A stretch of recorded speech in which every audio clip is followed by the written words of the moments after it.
Hello friends, you are most welcome in physics in easy way. दोस्तों, physics in easy वे में आपका बहुत बहुत स्वागत है।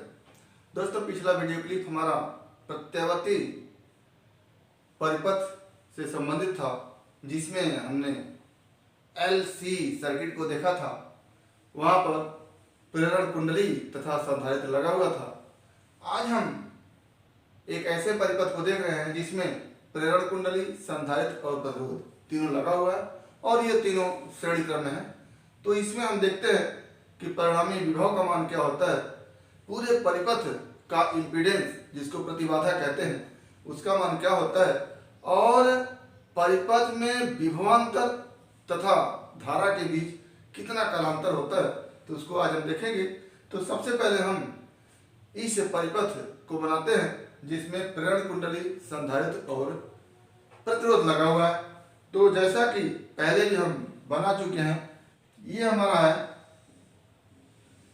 प्रत्यावर्ती विद्युत स्रोत जिसके दो टर्मिनल हैं इस तरह से, और इस टर्मिनल में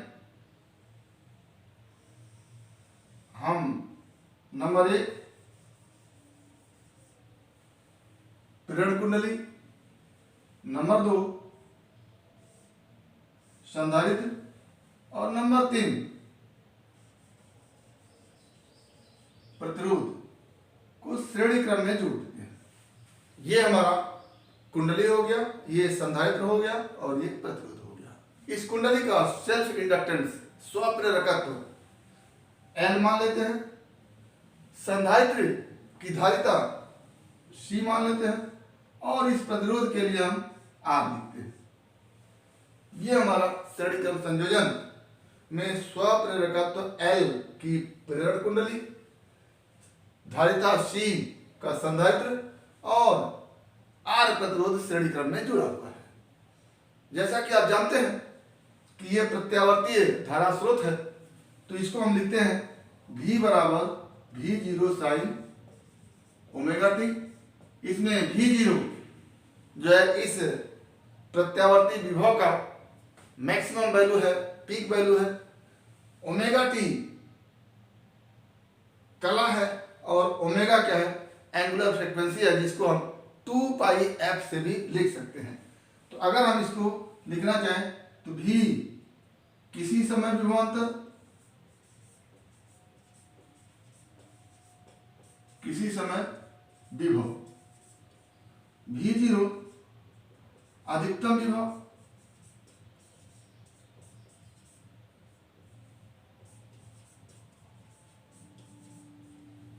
ओमेगा कोणीय आवृत्ति,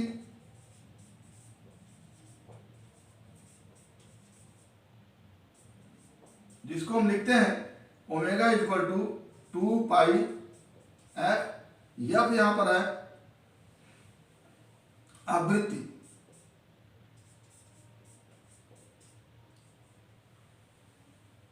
और ओमेगा टी को एक साथ लिखते हैं कला। ये हमारा इस V बराबर V0 साइन ओमेगा टी के अलग अलग फैक्टर है, और T हम कोई समय लेते हैं।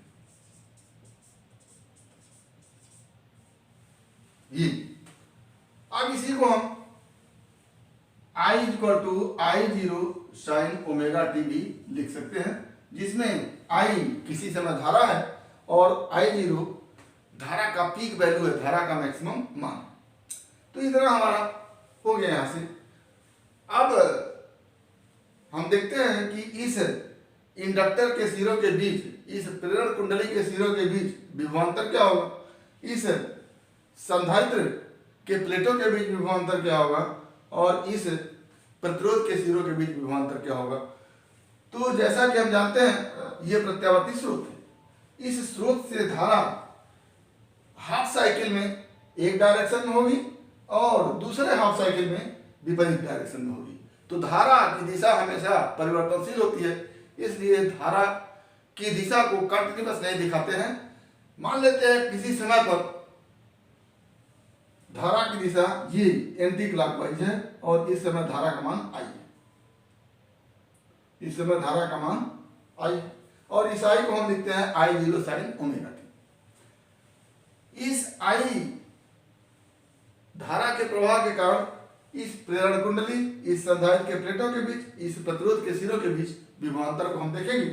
तो सबसे पहले हम विभवांतर के लिए जानते हैं V बराबर I इंटू R, सामान्य परिपथ के लिए जिसमें केवल प्रतिरोध लगा होता है, और प्रेरण कुंडली के सिरों के बीच का विभवांतर VL बराबर I इंटू ओमेगा एल। तो लिखते हैं प्रेरण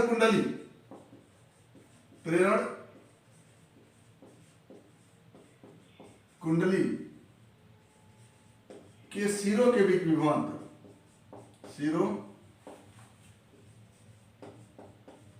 के बीच विभवांतर,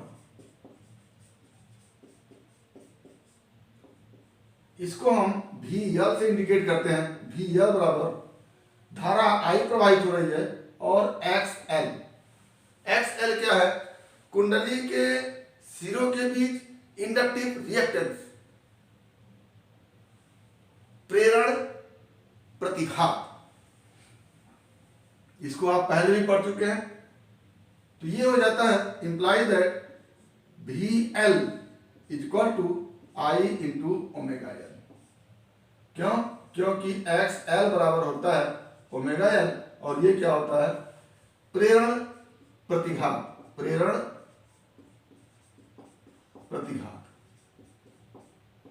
ये हो गया।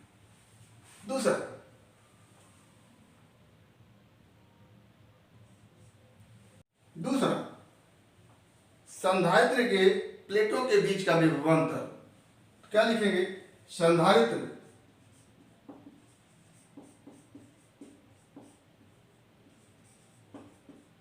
के प्लेटों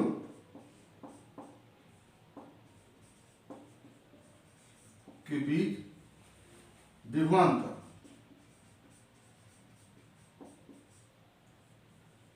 इसको हम अगर आप VC से लिखें तो VC इक्वल टू लिखते हैं I इंटू कैपेसिटर के प्लेटों के बीच जो प्रतिरोध है, जिसको हम धारितीय प्रतिघात कहते हैं, उसका मान होता है 1 अपान ओमेगा सी। तो ये 1 अपान ओमेगा सी, तो यहां पर 1 अपान ओमेगा सी को हम XC भी कहते हैं, और यह धारितीय प्रतिघात, धारितीय प्रतिघात। अब तीसरा बचता है प्रतिरोध। प्रतिरोध के सिरों के बीच का विभवांतर हम अभी तक पढ़ते आए हैं कि V equal to I into R. तो ये आसान सा है। क्या लिखेंगे? प्रतिरोध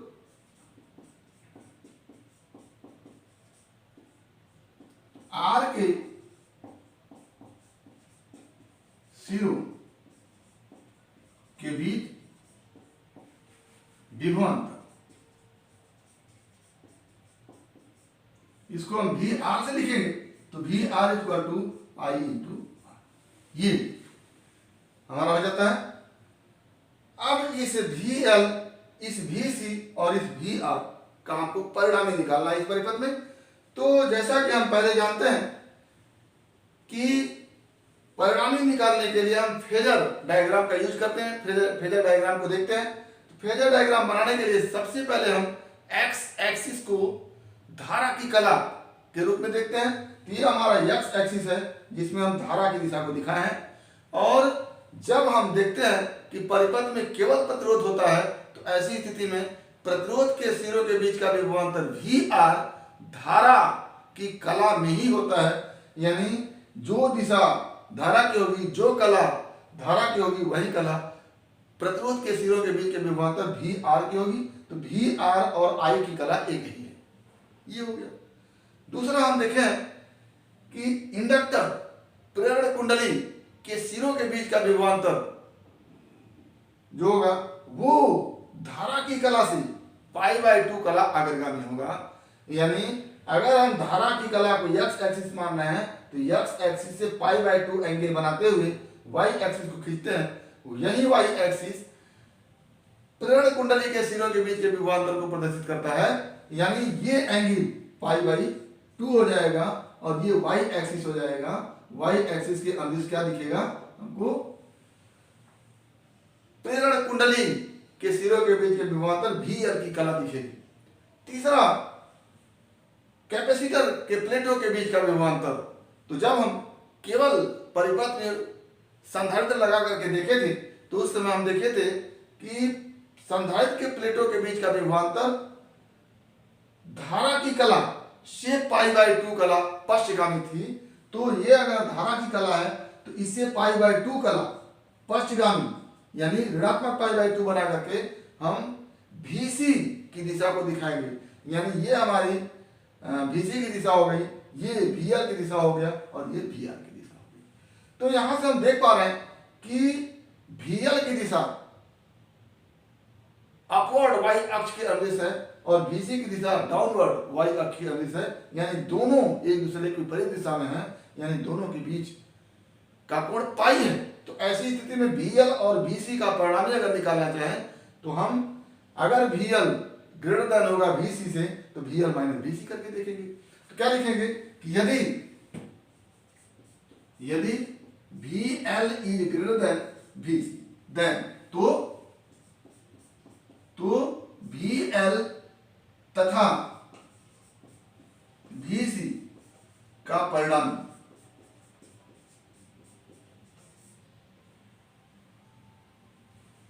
के परिणामी लिखिए, के परिणामी VL माइनस VC की कला VL के अनुदिश हो। यानी अगर ये पूरा का पूरा VL है, इसमें से हम VC माइनस कर दें तो ये जो बनेगा हमारा VL माइनस VC होगा। और हमारे पास VL माइनस VC हो गया, VL और VC का परिणामी, और इसकी दिशा हो गई VL के अनुदिश y अक्ष के अनुदिश और VR इस दिशा में है। तो अब VR तथा VL माइनस VC का रिजल्टेंट निकाल लें तो वही क्या हो जाएगा, पूरे परिपथ का परिणामी हो जाएगा। तो क्या लिखेंगे, VL माइनस VC तथा VR का परिणामी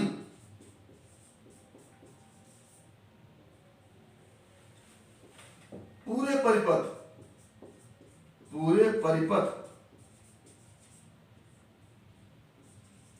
का विभवांतर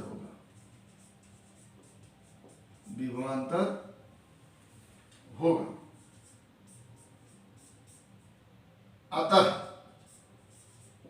परिपथ का विभवांतर V बराबर VL माइनस VC और VR एक दूसरे के परपेंडिकुलर है। तो क्या लिखेंगे, V बराबर under root VL minus VC का होल स्क्वायर प्लस VR का होल स्क्वायर प्लस VR का होल स्क्वायर, ये हो गया। और इस VL माइनस VC और VR का परिणामी इस फेजर डायग्राम में बनाना चाहें तो वेक्टर एडिशन के माध्यम से VL माइनस VC को एक भुजा और VR को दूसरी भुजा मानते हुए हम क्या समांतर चतुर्भुज खींच लेते हैं। ये जो विकर्ण है वो V को दिखाए, ये हो गया V और इसको हम इधर लिखते हैं VR VL माइनस VC और ये क्या हो गया, यहां से इस तरह से VL माइनस VC VR और इन सब का परिणामी क्या हो गया, V हो गया। तो अगर इंडक्टर का, कैपेसिटर का और रेजिस्टेंस का संपूर्ण प्रतिरोध अगर देखें तो उसको हम प्रतिबाधा के रूप में देखते हैं, जिसको Z लिखते हैं। तो आगे हम यदि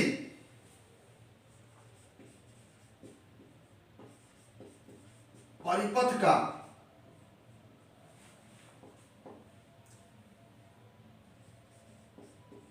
संपूर्ण प्रतिरोध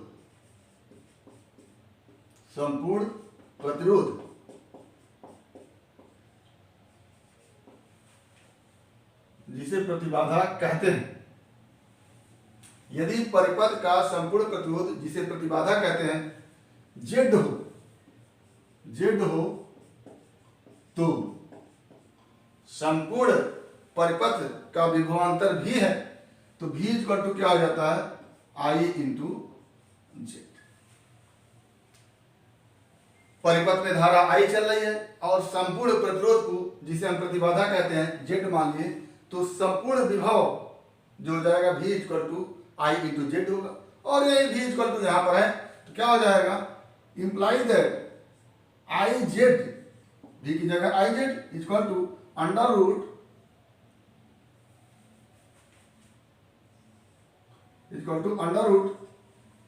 VL माइनस VC का होल स्क्वायर प्लस VR का स्क्वायर। तो इसके पहले हम देख चुके हैं कि VL equal to I into omega L और VC equal to I into 1/ओमेगा C तथा VR equal to I into R। तो इसका मान हम अगर रख दें तो इसको हम लिख सकते हैं कि I into Z equal to under root VL को लिखेंगे I omega L minus VC को लिखेंगे I इंटू 1/ओमेगा C का होल स्क्वायर प्लस VR को लिखेंगे I इंटू R का होल स्क्वायर यानी I स्क्वायर R। तो यहां से बन के आता है I Z equal to I common ले लेते हैं उसका स्क्वायर हो जाता है I स्क्वायर और यहां भी I स्क्वायर है तो I स्क्वायर यहां कॉमन हो जाएगा और बाहर निकल के वो क्या हो जाएगा I हो जाएगा। तो I ये हो जाता है ओमेगा एल माइनस 1/ओमेगा C का whole square plus R square. ये हमारा I जेड इक्वल टू बन के आता है और I से अगर कैंसिल हो जाए तो क्या बचता है Z equal to under root omega L minus 1/ओमेगा C का whole square plus R square. क्या बच जाता है Z equal to implies that Z equal to under root omega L minus 1/ओमेगा C का होल स्क्वायर प्लस R। ये हमारा Z इक्वल टू बन के आता है। यही से हमारा हम इस फेजर डायग्राम से अगर इस एंगल को फाई मान लें फेजर डायग्राम में इस रिजल्टेंट का धारा I की दिशा से कोण अगर फाई मान ले तो ये फाई जो होगा परिणामी विभवांतर भी तथा धारा I के बीच का कलांतर हो जाएगा। तो यहां से क्या लिखेंगे यदि धारा I तथा परिपथ के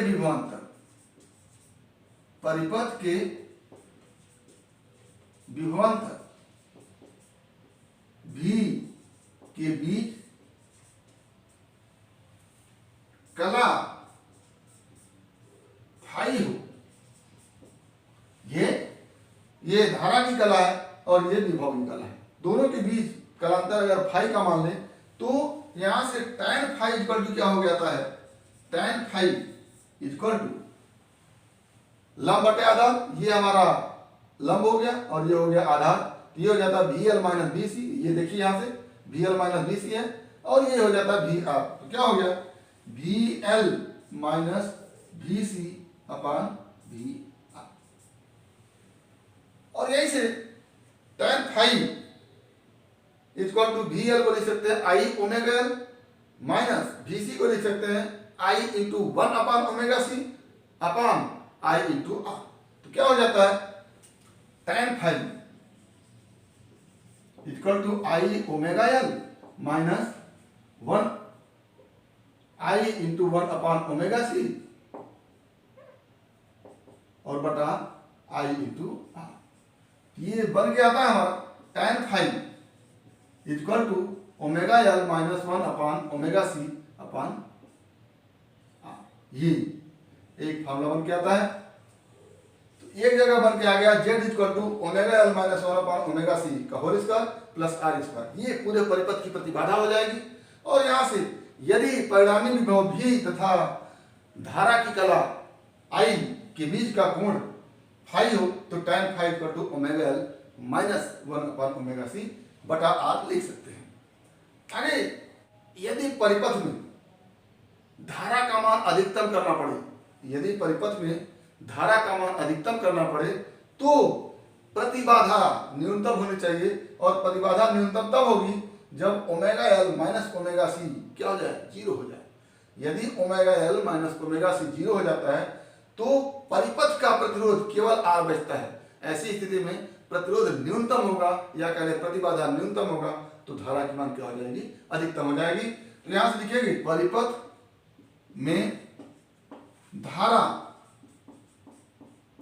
के अधिकतम मान के लिए, अधिकतम मान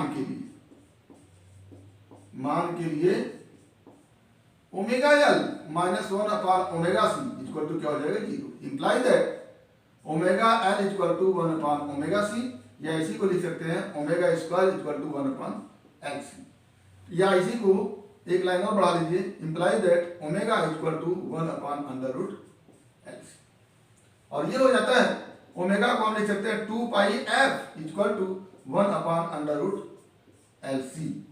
ये omega equal to two pi N, सब जगह आप देखते हैं यहाँ पर एन को फ्रीक्वेंसी को एफ से लिख रहे हैं, तो लिखेंगे two pi F equal to one upon L C. ये F equal to one upon two pi into under root L C, ये एक फार्मूला बन गया, और ये आपका दूसरा फार्मूला बन गया। यानी मैक्सिमम धारा के लिए जो कंडीशन है एलसीआर परिपथ में, एलसीआर परिपथ में मैक्सिमम धारा के लिए जो कंडीशन है वो है F equal to one upon two pi into under root L C, या इसी को हम लिखते हैं omega equal to one upon under root L C. ये हो गया हमारा अधिकतम धारा के लिए कंडीशन। आगे, अब यदि परिपथ में इंडक्टर न हो, परिपथ में इंडक्टर न हो, तो ओमेगा एल इक्वल टू क्या हो जाएगा, अगर इंडक्टर नहीं है तो omega L equal to zero हो जाएगा। तो इस कंडीशन को हम लिखते हैं, यदि परिपथ में प्रेरण कुंडली न हो, प्रेरण कुंडली न हो, तो जेड इक्वल टू क्या हो जाता है, अंडर रूट में वन अपान ओमेगा सी का whole square plus R square, और tan फाई इक्वल टू क्या हो जाता है, minus one upon omega C upon R. एक हो गया। आगे दूसरा, यदि परिपथ में कैपेसिटर ना हो, संधारित्र ना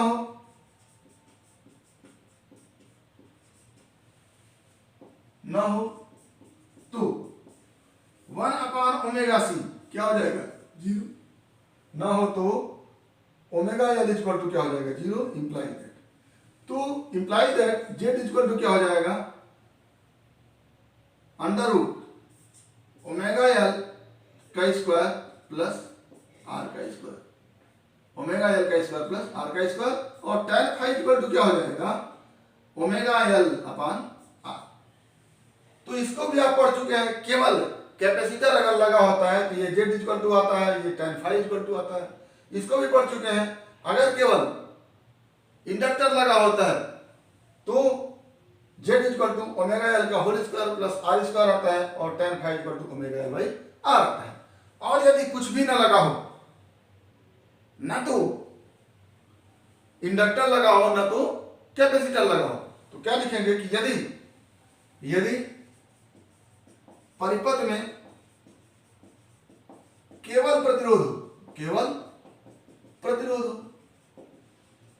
तो क्या हो जाएगा, जेड इक्वल टू ये पूरा का पूरा यानी omega L equal to zero, one upon omega C equal to zero, तो जेड इक्वल टू क्या हो जाता है, आर स्क्वायर, या इसी को लिखते हैं जेड बराबर आर। ठीक।